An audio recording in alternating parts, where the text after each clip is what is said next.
Alors Benoît, montre-nous un peu tous les cookies sucrés qu'on peut faire. Alors, on va faire ensemble un assortiment de cookies. Alors, première étape, on va réaliser notre pâte de base.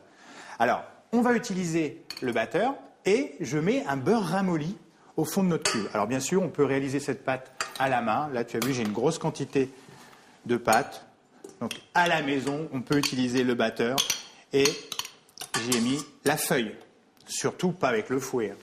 J'imagine bien. Donc, du beurre très ramolli. Ça, apparemment, c'est important. Il faut qu'il soit pommade. Un beurre ramolli. J'y ajoute les sucres, donc sucre semoule et sucre cassonade. Alors là, Benoît, j'ai envie de te demander pourquoi tu mélanges deux sucres et pourquoi tu choisis pas qu'un seul sucre. Alors je dirais que le sucre semoule va apporter le côté sucrant et le sucre cassonade, le côté ambré et un peu plus croustillant à notre cookies.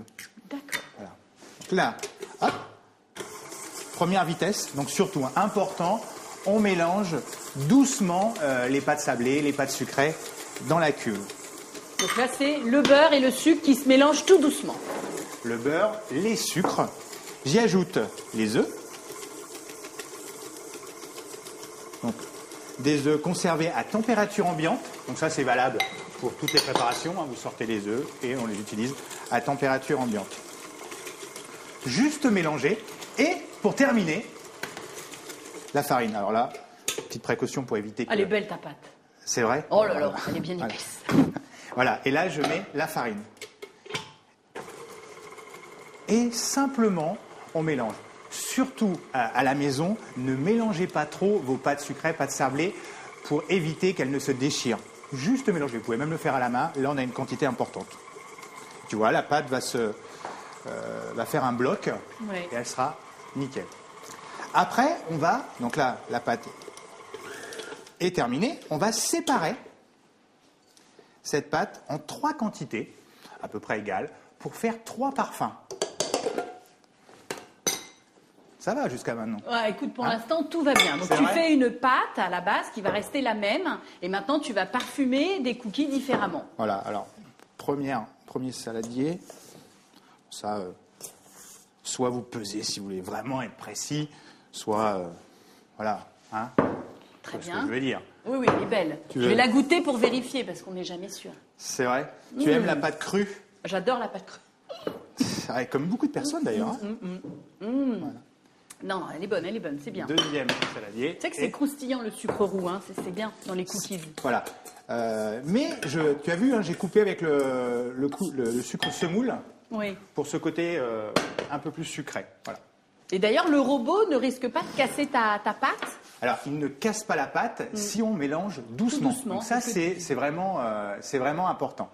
Allez, tu as tes 3 boules de pâte, qu'est-ce que tu fais avec la première? Là, vous pouvez mélanger ou avec les mains ou avec une petite spatule. On a la première pâte. Je vais mettre à l'intérieur chocolat haché, donc un chocolat noir haché au couteau. Alors, des petites pépites, hein, des petits morceaux. J'aime bien que dans le cookies, il y ait des petits morceaux de chocolat fondu. Donc c'est important que ce soit un chocolat avec 70% de cacao, ou ça peut être le chocolat classique de pâtisserie à 45%? Ça peut être le chocolat classique de pâtisserie, problème. mais évitons de rajouter du sucre à une préparation. Il y a beaucoup Déjà de du sucre. sucre, d'accord. Voilà. Après, je rajoute des noix de pécan torréfiées à l'intérieur. Donc, noix de pécan torréfiées, un four à 170. Vous mettez les noix sur une plaque et vous faites légèrement griller Torréfier tes noix. Donc là, tu vas avoir du croquant et puis les pépites classiques qu'on a dans les cookies. Et tu nous mélanges tout ça avec une énergie, Benoît. Tu crois? Ouh là là. Oui, et avec une énergie. Bien sûr, à la maison, si on veut réaliser tout dans le batteur et un seul parfum, on peut le faire directement. Là, c'était pour vous montrer vraiment cet assortiment de cookies. Ouais, c'est bien fait. Tu sais qu'au départ, les cookies, c'était un couple d'aubergistes à Boston, donc aux États-Unis, dans les années 30. La femme, donc Ruth, elle s'appelait Ruth. Elle a essayé comme ça pour varier sa recette Comment de elle mettre Ruth. D'accord. Elle a mis des petits morceaux de chocolat pour se dire bah ça va être sympa, ça va fondre. Et en fait, ça a un peu raté parce qu'ils n'ont pas fondu. Gros succès dans la région. Et du coup, ils ont été commercialisés ces biscuits. Voilà. Ils sont nés comme ça, les cookies. Ah, comme quoi. Et d'ailleurs... Donc ça me fait vraiment penser à ça quand je te vois avec tes petits morceaux de chocolat dedans, et voilà. Bah, et noix de pécan. Et noix de pécan, le bien petit sûr, clin que d'œil tu nous rajoutes. Tout à fait. à l'origine des cookies, les États-Unis. Alors, méthode de dressage, entre guillemets, avant cuisson, donc une plaque anti-adhésive, j'utilise un petit boulier à glace pour faire des petites boules. Petites boules. Ça fait des petites. C'est pas des boules de glace, c'est des boules de cookies, de pâte crue. Des boules de cookies. Qu'on a envie de manger comme ça, même cru. Voilà, ouais, on va en faire 4. Ton four préchauffe. Le four est préchauffé à 190. 190, voilà. Très bien. Et après, vous écrasez légèrement les cookies de cette façon. Alors, soit avec les mains, soit vous prenez une petite cuillère que vous trempez. Ou une fourchette. Ou une fourchette dans l'eau, c'est vrai. Que vous trempez dans l'eau. Voilà. Comme ça colle pas. C'est ça l'astuce. Hein. L'astuce de l'eau, ça évite de coller. Première recette, ça te va, Antonella? Pour l'instant, je valide. Tu valides cette première recette. Passons à notre deuxième recette. Alors, tu reprends toujours ta même base, ça on a compris. C'est facile quand même la pâtisserie. Toi, tu dis toujours que c'est compliqué, qu'il y a Non, là, je trouve que c'est sympa avec les enfants parce que du coup, on peut s'amuser à faire plein de goûts, proposer plein d'ingrédients. Chocolat blanc haché. Chocolat blanc. Chocolat blanc haché et un petit peu d'extrait de café à l'intérieur. Ah bah tiens, je vais en profiter comme t'es pâtissier. Si par exemple on rajoute du café, un petit peu de café à la place de l'extrait de café, est-ce que c'est la même chose ou pas? Non, l'extrait de café permet d'avoir un équilibre à notre cookies. Le café, l'expresso déstabiliserait la recette. Ah oui, le fait que ce soit liquide, ça casserait un peu. Oui, d'accord. Ouais. Donc c'est vraiment de l'extrait de café qu'on doit mettre quand on veut aromatiser ces biscuits, ces gâteaux au café. On ne peut pas tricher avec un peu le café qui reste dans le fond de la tasse. L'extrait de café, on le trouve facilement maintenant dans les grandes surfaces. Non, mais c'est vrai que souvent on se dit, bah tiens, et si je mettais du café à la place? Et non, le pâtissier a dit non. Le pâtissier a dit non. Allez, autre méthode de préparation, je vais utiliser un papier film et je vais mettre ma pâte sur le papier film. Ouh là là, où tu nous emmènes, Benoît là. Tu as vu? Ouh là là, où tu nous emmènes, j'ai hâte de voir. Donc là, tu montes pas tes petits biscuits comme tu as fait avec le boulier. Tu les mets dans du film transparent. Voilà, je vais juste mettre ma petite planche pour couper.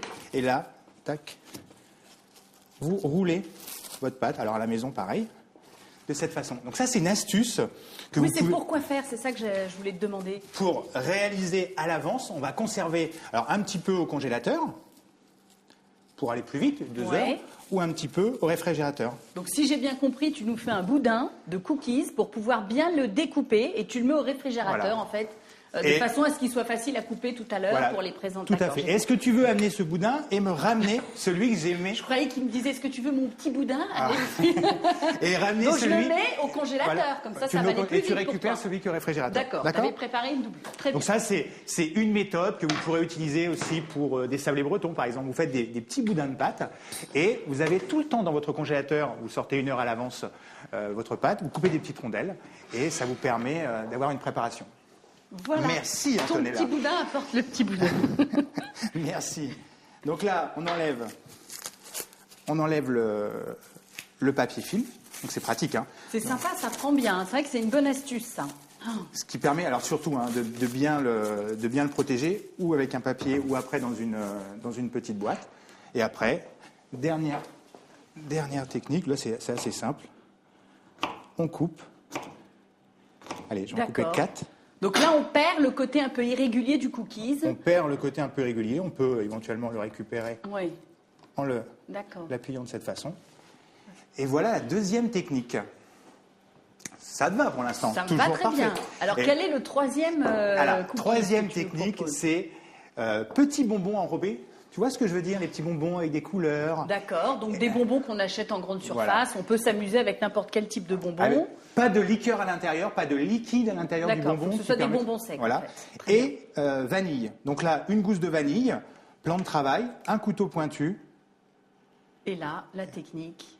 On coupe la gousse de vanille. Et tu récupères. Et je récupère mes petites graines. Les petites graines à l'intérieur. Là, c'est pareil, tu aurais pu mettre aussi de l'extrait de vanille ou c'est mieux quand même de mettre les graines? Oui, tu aurais pu mettre de l'extrait de vanille. Tu veux changer toutes mes recettes, Antonella. Non, mais ce qui est sympa, c'est que là, on voit les petits grains. C'est ça le truc, d'accord. On aurait pu aussi utiliser du sucre vanillé. Mais au niveau goût, je préfère. C'est quand même plus fort, quand même. Ouais, on sent bien la vanille dans la gousse. Voilà. C'est très chic, c'est le top. Merci. Et les petits bonbons. Là, ça fait très enfant. Hein. les C'est vrai que cookies c'est une bonne idée, ça, d'atelier, hein, à faire le mercredi après-midi avec... avec les enfants. Voilà. Ben, c'est-à-dire qu'on réalise une base et après on laisse aller la créativité, quoi. Voilà, après, même technique que la première recette. On peut même faire une autre technique avec une cuillère. Hop, vous prenez un petit peu de cookies que vous mettez sur votre plaque. Donc, tu vois, c'est vraiment très facile de Ouais, réaliser c'est très accessible. Et c'est vrai qu'on peut vraiment s'amuser à parfumer tous les cookies à partir d'une base simple que tu réalisais sous nos yeux, Benoît. Voilà, donc la petite précaution à prendre, donc une plaque anti-adhésive ou une feuille de cuisson. J'ai aplati légèrement les cookies. Le four est préchauffé donc à 190 degrés et on va laisser environ 9 minutes. Attention chez vous, éventuellement vous pouvez tourner la plaque au milieu de cuisson. Tu veux mettre au four ? J'y vais. Mes cookies sont cuits et refroidis. Pratiquement, on n'a plus qu'à les déguster, Antonella. Plus qu'à déguster, mais alors justement, est-ce qu'il n'y a pas une technique pour qu'on soit sûr d'avoir le cœur moelleux, le fameux cœur moelleux du cookies ? Alors, technique de cuisson, donc 8 à 10 minutes à 190 degrés. Et dans votre four, quand vous voyez la collerette du cookies légèrement brun et l'intérieur cru, sortez les cookies et vous les débarrassez sur une grille pour les faire refroidir. Et après, vous avez un côté croustillant. Collerette, c'est l'extérieur du biscuit dès qu'il est un peu doré. Voilà. Et que le cœur est blanc, un petit peu clair, on peut le sortir. On peut le sortir, on a une cuisson parfaite. C'est Voilà. formidable. D'accord ? Bon, en tout cas, ils sont magnifiques. Voilà. On voit bien les petits bonbons, Ça le te plaît ? chocolat. Très bien, parfait.